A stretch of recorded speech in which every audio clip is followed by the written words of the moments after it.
All right, let's talk about Kubernetes. It showed up with this huge promise, right?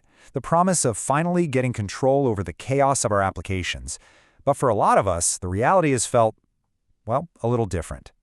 Today, we're going to dig into why the very features that were supposed to be our superpowers can sometimes feel like a minefield we planted for ourselves. I mean, you've got the sales pitch on one side. All these beautiful words, control, self-healing, grace. That's the dream we were all sold. But then there's the reality. The day-to-day grind of rollouts that just stop. Pods that keep restarting for seemingly no reason. And that feeling of looking at your cluster, seeing tons of wasted capacity, and still getting out of resources errors. So what gives? Is Kubernetes just broken? Was the promise all hype? Or is there something a bit more subtle, a little sneakier, happening just under the hood? Well, that's exactly the question we're going to unravel. So, let's start by looking at some of Kubernetes' most famous features. On paper, they look like absolute superpowers. But as you'll see, each one has a hidden landmine just waiting for you to step on it. First up, we've got Pod Disruption Budgets, or PDBs. The idea is fantastic, really. You're basically telling Kubernetes, hey look, when you're doing maintenance, please don't take down more than one of my pods at a time. It's a safety net. It's supposed to guarantee availability. Simple enough. What could possibly go wrong with that? Well, boom, there's the landmine. That very same safety net can turn into a brick wall. You try to drain a node for an upgrade, and the PDB just says, nope, can't do it, it would violate the budget. And your whole rollout just grinds to a halt. The very feature that was designed to protect you is now the very thing preventing you from making any progress at all. Okay, next on the list, liveness probes. This is pure magic, right? This is the self-healing promise of Kubernetes in action. Your application gets stuck or freezes up, no sweat. The probe detects it, and poof, Kubernetes just swoops in and restarts the container for you. Totally automatic, totally clean. It just keeps your service alive. But, and you knew there was a but coming, here's the landmine. If you configure that probe to be just a little too aggressive, maybe the timeout is too short or it checks an endpoint that's kind of slow on startup, it can start restarting perfectly healthy containers.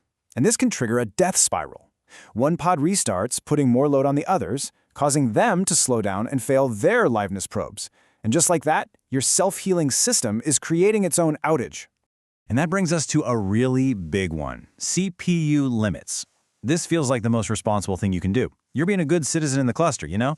You put a hard cap on your app's CPU usage so it can't hog all the resources and starve its neighbors. It's all about fairness, predictability. So responsible. But the landmine here is so sneaky. When your application gets a spike in traffic and hits that CPU limit, it doesn't crash. It doesn't throw a big loud alert. Nope, it just gets throttled. It quietly slows down. And this is a total nightmare to debug because all your dashboards look green, but your users are feeling the pain. The system is secretly strangling your performance, and you have no idea why. So when things like this keep happening, it always leads to a bigger, more human question. If the tools are this tricky, whose job is it to get this right? Who is actually responsible here? And this is where you get the great DevOps debate. Two camps form. Right? In one corner, you have the devs must own it crowd. They say, look, if you're writing the code, you should understand the basics of how it's going to run. It's not a big ask. But then in the other corner, you have the voice of reality, pushing back and saying, whoa, hold on. Devs are already completely overloaded. They're focused on shipping features, not becoming Kubernetes experts. This is where a third, more pragmatic approach starts to make a lot of sense. Maybe the answer isn't about forcing every single developer to become an infrastructure wizard. Maybe it's about building smarter platforms, systems with better defaults, with smarter tooling that gives you real visibility. We're talking about things like guardrails that gently keep you from driving off a cliff, not giant gates that just block you from moving at all. This whole debate really shines a light on a fundamental mistake a lot of us make when we start with Kubernetes, this illusion that you can just set it and forget it. Because here's the absolute truth. A Kubernetes cluster is a living, breathing ecosystem. It's always changing. Those perfect resource settings you dialed in last month, they might be totally wrong today. Why?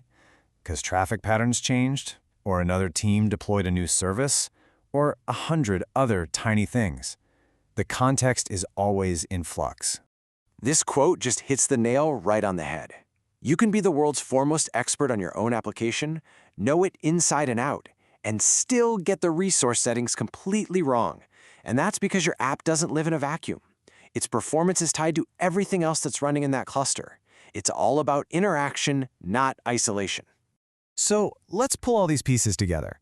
We've seen how safety nets can become traps, how self-healing can cause self-destruction, and how being responsible can kill your performance. What's the real lesson here? Well, the first big takeaway is this: the features themselves aren't broken. Liveness probes, PDBs, CPU limits, they are all working exactly as designed. The problem isn't a bug in the code, it's a gap in our mental model of how all these powerful tools actually interact in a really complex system. And that brings us to the core truth, the big reveal. Kubernetes doesn't actually make the complexity of running distributed systems go away. It doesn't just wave a magic wand and make it all simple. It just reorganizes it. It takes the complexity away from, say, worrying about an individual server dying, and it moves that complexity into new places, like resource negotiation and the subtle dance between all these different configurations. The complexity is still there. It just has a new address. And so this is the question I want to leave you with. When you're working in these systems, think about this shift. Are you just filling out YAML files, just setting static values and hoping for the best? Or are you engaged in an ongoing negotiation with a dynamic, complex system? Because recognizing that difference, that's the first step away from the landmines and back towards the promise.